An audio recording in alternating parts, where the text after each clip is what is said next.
Deixa eu ver se já entrou.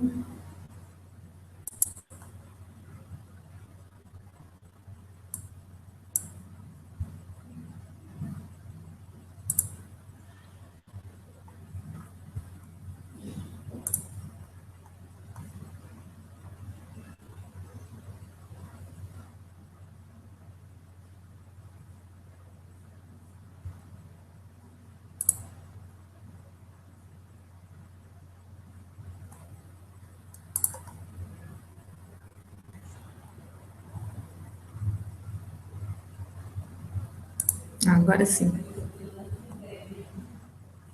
Rola um delay aqui no YouTube.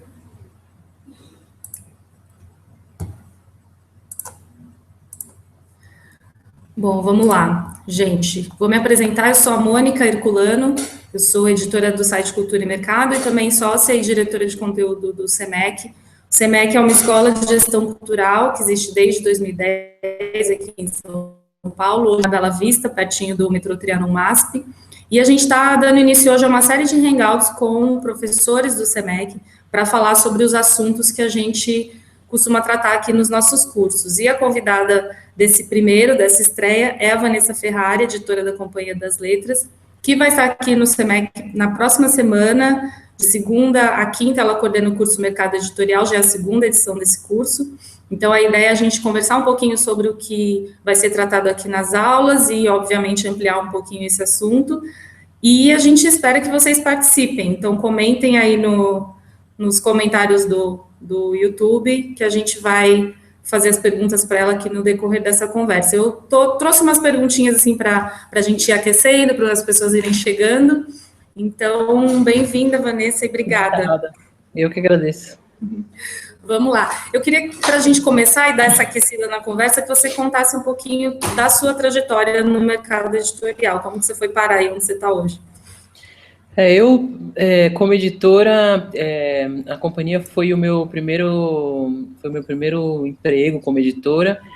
Antes disso, eu sou formada em jornalismo e antes disso eu trabalhei como redator em algumas agências. Trabalhei na Flip 4 anos, editando o conteúdo do catálogo e das peças, e fazia uma espécie de edição com produção editorial, que significava, assim, em termos práticos, significava fazer com que a gente tinha muitas peças, cartaz, além do catálogo, que é bastante grande, bastante trabalhoso, na verdade. Essas peças tinham que estar prontas na época da Flip, e eu ajudava a gerenciar essa máquina, porque dependia de muita gente e tal. E depois eu comecei a freelar na companhia, no editorial, fazendo trabalhos pontuais. E depois de um tempo, eles estavam precisando de um editor assistente e eu fui contratada. Então, comecei como editor assistente em 2009. Legal. Como que você definiria o papel do editor hoje? Assim, é uma função que mudou muito ao longo do tempo, você imagina? Ou pelo menos de 2009 para cá? Uhum.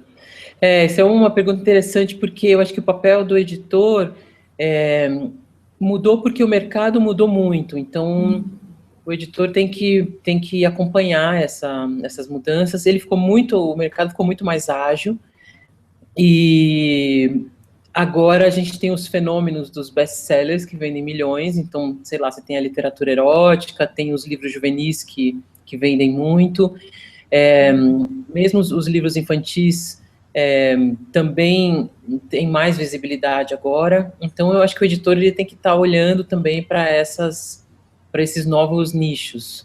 E claro que isso depende de que editora você trabalha e qual é o nicho, qual é o DNA dessa editora. Então, no meu caso, eu sou editora da Penguin, que edita os clássicos de literatura, um pouco de literatura brasileira, literatura espanhola, e alguns autores que não se encaixam em nenhuma dessas categorias. São autores que eu gosto e que eu tenho, como Paul Auster, Sandor Amaral. Então, eu acho que o editor, ele tem o editor é um curador, na verdade. Ele faz esse papel de filtrar os milhares de centenas de lançamentos e selecionar a partir de um catálogo gigante que vem de todos os lados, vem dos Estados Unidos, vem da Europa, e os nacionais, e fazer uma escolha, escolher um entre muitos livros que estão disponíveis.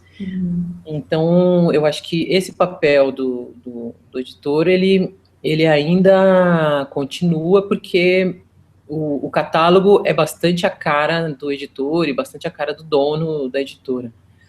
Agora, acho que o desafio nos últimos anos é porque, se por um lado o mercado aumentou muito e a gente tem outras pessoas lendo livros diferentes, a gente tem que competir com fenômenos de vendas que nem sempre a qualidade é tão boa.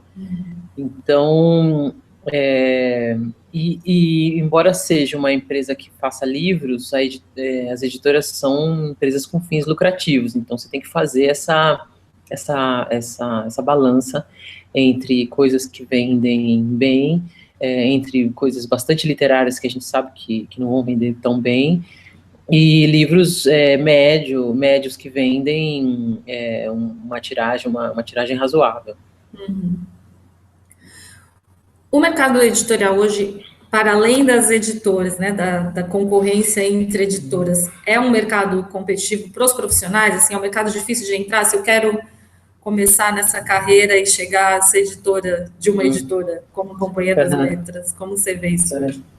Eu acho que é competitivo, e eu acho que tem muito, de uns anos para cá, a quantidade de editoras novas aumentou exponencialmente.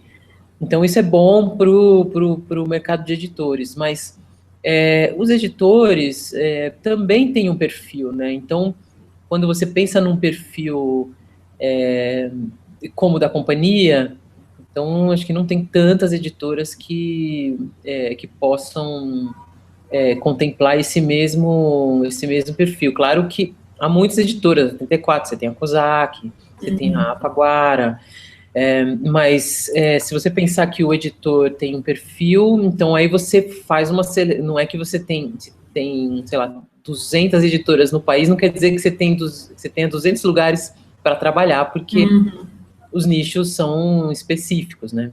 Sim.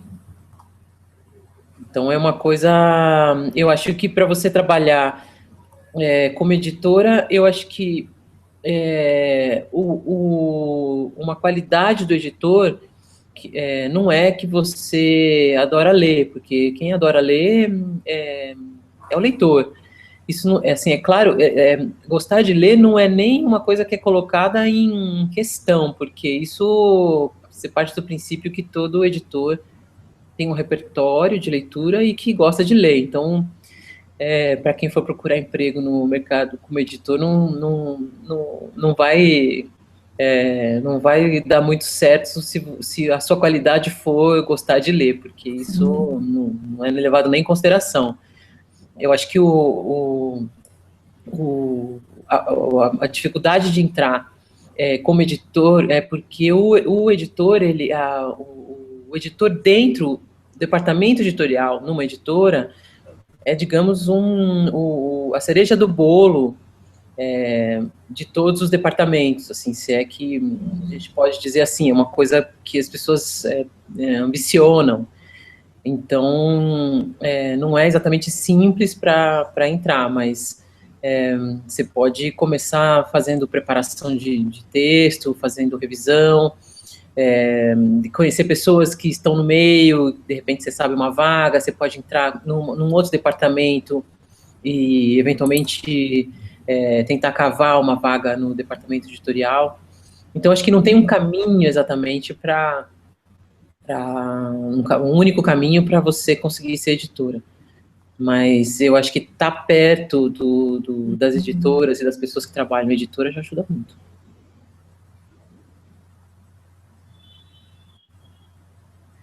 Vou lembrar aqui as pessoas que estão assistindo que podem mandar perguntas aqui nos comentários do YouTube que a gente faz para a Vanessa já já, tá? Fiz uma lista aqui de perguntas para a gente ir aquecendo enquanto vocês deixam a timidez de lado, mas podem escrever aí. Vanessa, no seu trabalho de editora hoje, o que você considera a atividade mais difícil, se é que esse termo pode ser dito, assim, se existe isso? Mais difícil, eu acho que é fazer essa balança entre boa literatura e tentar, eu acho que é de qualidade, de boa qualidade, porque o mercado atende muito aquilo que vende mais. Então, aonde tem mais dinheiro, as livrarias estão mais atentas, as editoras tentam publicar best-sellers. Então, às vezes, você tem um livro que é maravilhoso e que vendeu, sei lá, 1.500 exemplares, que é bastante baixo pro nosso mercado. Eu acho que baixo para qualquer mercado. Mas eu acho que é tentar achar uma janela que dê visibilidade à boa literatura. Porque a gente vê, por exemplo, a lista dos mais vendidos e a lista representa muito esse novo modelo de mercado, que são livros com tiragens gigantes, e aí você vê a lista, acha que as pessoas só estão lendo aqueles 10 mais. Estão lendo, certamente, mas tem muita coisa, a concorrência é enorme, tem livros bons sendo feitos em muitas editoras.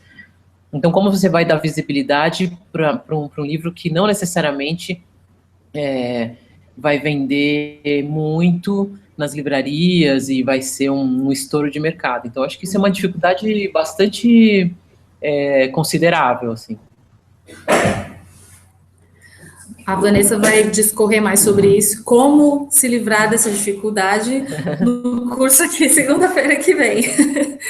E aí eu queria falar justamente do segundo módulo, no primeiro módulo, que é na segunda-feira, você vai falar mais desse papel do editor, né, mais especificamente destrinchar mais isso. E na terça-feira, o Alceu Nunes, que é o diretor de arte da companhia, vai vir falar sobre a importância das capas. Eu assisti a aula dele aqui na primeira edição do curso que a gente fez, achei maravilhosa, assim, a aula, que ele mostra todo esse processo de criação, traz exemplos práticos, cases lá da editora, né? A gente pode dizer que essa importância das capas tem crescido nos últimos anos, assim, pensando em retorno de vendas, ou isso sempre foi uma preocupação, assim? Nos últimos anos, eu acho que a anterior, assim, eu acho que, sei lá, da década, talvez de 80 para cá, tenha tido uma percepção bastante, cada vez maior de que o livro também é o objeto, e não é porque ele tem conteúdo que ele não tem que ser uma coisa bonita que você queira e deseje. Então, esse trabalho do Alceu, que é um profissional maravilhoso, assim, e o nosso diretor de arte, esse é o desafio dele, eu acho que fazer com que os livros sejam bonitos, mas eles não podem, para eles serem bonitos, eles não podem custar tão mais caro, porque você investiu mais dinheiro na produção da capa. Então, é sempre também, de novo, essa questão de fazer uma coisa bonita e que o preço final do livro seja bom. Mas, certamente, a embalagem, digamos, do livro é fundamental. Muitas vezes eu me vejo como leitora, eu já comprei muitos livros que me capturaram pela capa, pelo layout, porque tem uma fonte bonita, porque ele é bonito. Então, o livro tem que ser bonito também. Se compra livro pela capa, sim. Sim. Se tiver conteúdo bem editado, melhor. Melhor, certamente. Outro assunto que a gente vai tratar aqui é de respeito aos direitos estrangeiros, né? E aí eu estava pensando nessa coisa das relações internacionais que são muito importantes para uma editora, quando, assim, especialmente acho que uma editora grande como a companhia que traz muitos livros, né? Faz muitas traduções, enfim. Eu imagino que para além de ampliar o catálogo desse fator, essas relações com o mercado internacional trazem outros aprendizados também, assim, né? Até de maneiras como trabalhar o mercado editorial aqui. É real isso? Assim, acontece essa troca também de experiências? Eu acho que é fundamental, porque uma boa parte do que não só que a editora publica, mas da produção do que é publicado no Brasil, vem de livros que originalmente foram publicados em outras línguas. Então, o mercado internacional é super importante para o mercado nacional, digamos. Então, essas relações, elas são fundamentais, porque você tem que... o mundo inteiro está publicando livros e a gente precisa ter pessoas que olhem para os mercados no mundo e digam, olha, de tudo que a gente está vendo aqui, tem essa lista que talvez interesse para a companhia. Então, esse é o papel do agente literário, que é uma figura bastante conhecida no exterior e que agora está ganhando mais visibilidade no Brasil. Mas, por exemplo, nos Estados Unidos não existe nenhum editor que não tenha um agente literário. Você tentar vender o seu livro com o autor colocando o livro debaixo do braço, acho que nem nos filmes mais. Existe. Então a gente tenta cultivar essa relação o máximo que dá, porque também, à medida que a gente vai, com o tempo, eu acho que os agentes vão entendendo o que a editora espera e a gente também consegue pedir para os agentes aquilo que a gente acha que eles podem dar, né? O que eles estão de olho. Então, é uma parceria que vai afinando. Tá certo, deu um pouquinho de delay aqui na resposta para mim, mas acho que finalizou. E aí a última aula vai ser sobre livros eletrônicos, né? E uma pesquisa que foi lançada há 2 semanas pelo Sindicato Nacional dos Editores de Livros e pela Câmara Brasileira de Livro identificou que a participação total dos e-books no faturamento do setor no Brasil ainda é de 0,3%, né? Ainda muito baixa. Como na companhia vocês estão enxergando e estão trabalhando esse mercado? Olha, a gente entende que o livro eletrônico veio para ficar, então já faz algum tempo que tudo que a gente publica em papel sai simultaneamente em e-book. Então, embora esse número seja bastante baixo ainda, mas a gente entende que é uma outra plataforma que pode complementar o livro em papel. E eu acho que ao contrário da previsão apocalíptica de que o livro em papel ia acabar, que o mundo ia acabar, parece que eles agora são mais complementares do que... Há uma percepção de que eles são mais complementares do que competidores, um tentando derrubar o outro. E eu acho que o livro eletrônico, eu leio, por exemplo, muito no iPad. Todos os originais que eu leio para avaliar, eu leio no iPad. Tem livros que eu baixo, que eu não compro, às vezes eu quero um livro que eu não quero esperar pelo correio, eu compro. Guias de viagem, por exemplo, são ótimos. Se você vai para 2, 3 países, você não precisa levar 1.500 páginas na mala, você pode baixar tudo eletronicamente.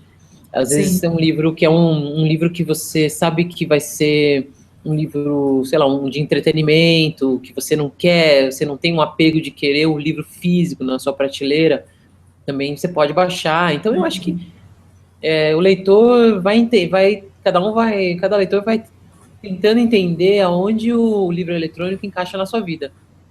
Algumas pessoas se recusam terminantemente, outras, ao contrário, só leem em e-book, e acho que há leitores como eu que faz as Passeio.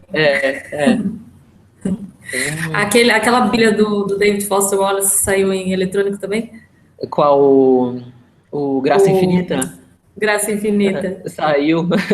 Então, por exemplo... Esse é um livro bom para ter e-book, né? Porque... Para livros, ficou bem lembrado, para livros que são muito grandes, se segurar um livro por 1 hora, que tem 800 páginas, pô, melhor ler Pois um é. e-book, né? Pois é. Eu vi várias fotos já de amigos assim, com o livro completamente destruído, Despedaçada, né? porque Não, e pesa, né? pois Fica, embora o livro físico, pesadíssimo. ele é maravilhoso, né? Tem aquela lombada, Sim, é lindo. com o nome, É e tudo, lindo, aquela capa lindo. linda. Então, sei lá, fica numa crise, né? Se compra o físico ou eletrônico, mas eu não tenho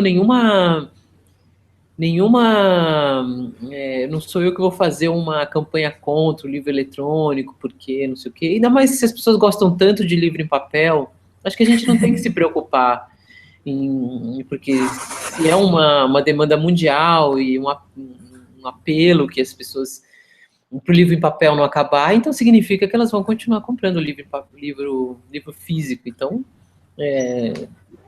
acho que tem mercado para os dois tipos.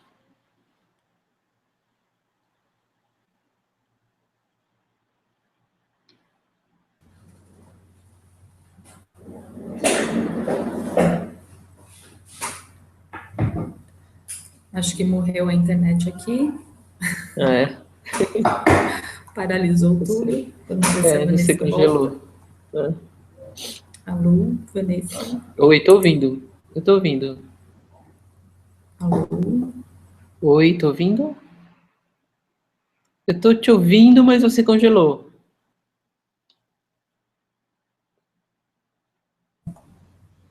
É, É. Você tá me ouvindo? vamos ver se volta.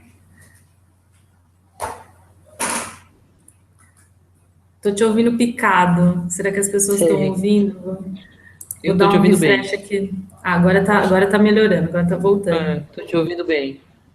Lembrando, as pessoas que estão assistindo aí no YouTube podem mandar perguntas aqui pelos comentários que a gente lê para Vanessa. O meu estoque de Uhum. perguntas já está acabando. Se vocês querem continuar esse papo, mandem perguntas. Um pouquinho no começo desses nichos de muito sucesso, assim, né? Os livros para Aham. adolescentes, os livros, Uhum. enfim, eróticos. Aí eu li recentemente também dos livros nerds, né? Para esse público Aham. mais Aham. geek e tal. E os livros para colorir, né? Agora. Nossa, a Faber Essa Castell deve estar onda. feliz. Existe, É. é possível sobreviver no mercado sem aderir a essas modas? Pois é, essa é a grande questão, né? Porque te dá um fluxo de caixa incrível, né? Porque você Pois vende é. milhares de exemplares. Então, eu acho que é uma matemática bastante difícil mesmo, porque quem tá vendendo bem os livros de colorir tá sorrindo de ponta a ponta. Sim. E eu acho que isso te dá cacife para você investir em outros livros e acertar e errar, né? Porque também esses livros que fazem muito sucesso, normalmente você tem um advance, que é um adiantamento de direitos autorais bastante grande. Então, também tem essa conta, se você faz um adiantamento muito grande e o livro não vende nada, esse dinheiro, ele se perdeu, né? Não é que você pede do Sim. autor o dinheiro de volta. Então tem essa Sim. matemática difícil, assim. Eu acho que enfim, eu acho que é uma moda, como as outras, e deve passar. O que eu acho ruim que se você gasta muito dinheiro com livro de colorir, você para de comprar literatura, né? Então, Sim. não é que você soma, né, as compras. Então, eu acho que isso é ruim para o mercado, para quem edita livros com palavras. Eu fiquei assustada. É, Sexta-feira eu passei na FINAC e era assim, uma uma prateleira, uma mesa cheia assim de livros. Eu falei, gente, de onde surgiram todos esses livros para colorir assim, em menos de um é, mês, que mês passado eu não é, tinha tudo isso. é, Um pouco exatamente. desesperador assim. Não, e aí os livros têm muita visibilidade, né? Porque o que vende mais também ganha mais visibilidade nas livrarias. Sim, Então, aí, exato, essa visibilidade também alimenta o sucesso. Então, exato. fica esse ciclo. Falando em assuntos quentes e polêmicos, Como vocês receberam na companhia a decisão do STF sobre as biografias não autorizadas? A gente ficou super feliz, porque esse é um assunto que eu acho que a Paula Lavigne fez não queria, né, mas ela fez um favor enorme para o mercado editorial, porque a campanha dela contra gerou aquela polêmica imensa, e eu acho que ajudou muito o país pensar na questão da biografia. Então, é uma coisa, é um avanço maravilhoso, porque não dá para você fazer uma biografia chapa branca, né? Porque as pessoas são complexas, elas têm defeitos, às vezes tem uma obra genial, às vezes como pessoa, sei lá, o artista não é tão legal, então, e eu acho que essa é a riqueza da biografia, né? Se você vai fazer uma coisa laudatória, elogiando como a pessoa é simplesmente incrível, primeiro que fica inverossímil, porque ninguém é tão incrível assim, né? Sim. Então, depois, seres humanos. E depois você perde a complexidade das pessoas e do trabalho que está misturado com a vida. E então, essa coisa de ter que autorizar, então, isso é uma coisa. Ainda bem que eles foram favoráveis a uma coisa que seja mais livre, né, por parte de quem escreve e tal. A gente está feliz, porque tivemos um processo há muitos anos do Garrincha, e a gente lançou o Roberto Carlos, o autor, o Luiz Araújo, que teve a biografia do Roberto Carlos suspensa, depois lançou contando como foi a história do processo. Então a gente também, de algum modo, tentou contribuir para fazer alguma força contra esse veto, né? Essa proibição. Então isso é legal. Isso acho que vai ser legal para todo mundo. Já tem alguma biografia já na agulha, assim, para não tem. As pessoas estão perguntando, mas não tem. Estou esperando sair, né? Não, mas não tem. Não tem. É legal porque eu acho que no futuro dá liberdade para os biógrafos profissionais, né, como o Rui Castro, Fernando Moraes, Sim. Eles terem liberdade para, sei lá, escreverem sobre outras vidas, assim, sem medo de levar um processo nas costas. Sem dúvida. E aí, falando sobre mais um assunto que está chegando, é a Flip, né? O que vocês prepararam para levar esse ano para lá? A Flip, a gente tem uma pequena participação. Esse ano tem o Arnaldo Antunes, que acabou de lançar um livro de poesia muito simpático, inclusive. Eu gosto muito dele como poeta. A gente tem... eu acho que a nossa contribuição com a Flip é um pouco apoiar o autor que está vindo e tentar fazer a logística para receber esse autor da melhor forma possível. A gente um pouco se divide ali, se seraneando e tal. E acho legal que tem uma programação diversa e que, a programação um pouco tem a cara do curador, e aí muda o curador, aí muda um pouco o espírito da... Eu acho que a Flip tem uma coisa boa, que é esse modelo se multiplicou, né, pelo país, e aqui e ali a gente agora tem festas literárias, né? Sim. Então isso é legal, assim, porque você não precisa, ir até a Flip como uma única possibilidade de ver um autor e tal. Isso também foi uma coisa legal, assim, eu acho que a Flip contribuiu para esse mercado. Sem dúvida.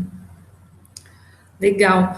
Muito bem. As minhas perguntas acabaram, as pessoas ficaram muito tímidas e não mandaram perguntas, então a gente vai encerrar aqui. Vamos só falar mais um pouquinho do curso. O curso Mercado Editorial acontece aqui no SEMEC na próxima semana, de segunda a quinta, de 22 a 25 de junho. A Vanessa coordena o curso. Além dela, a gente tem o Alceu Nunes, falando sobre capas, a Marina Pastore, que fala sobre e-books, não é isso? E-books, sim. E a Rita Matar, ou Matar? Sim, Matar. Matar, que fala sobre direitos estrangeiros. Eles estarão aqui na próxima semana. Então, você confere todo o programa do curso e todo o serviço, preços e tal, no site redsemec.com/mercado-editorial. Estamos com a promoção por período limitado, que você pode pagar em até 6 vezes sem juros no cartão, o seu curso. Então, ó, tá chuchu beleza, facinho. E é isso. Muito obrigada, Vanessa, por estrear essa série de hangouts aqui com a gente. Te esperamos aqui semana que vem. E obrigada a todo mundo que assistiu ou que vai assistir depois aí no YouTube. Até a próxima. Até a próxima. Tchau. Tchau. Tchau.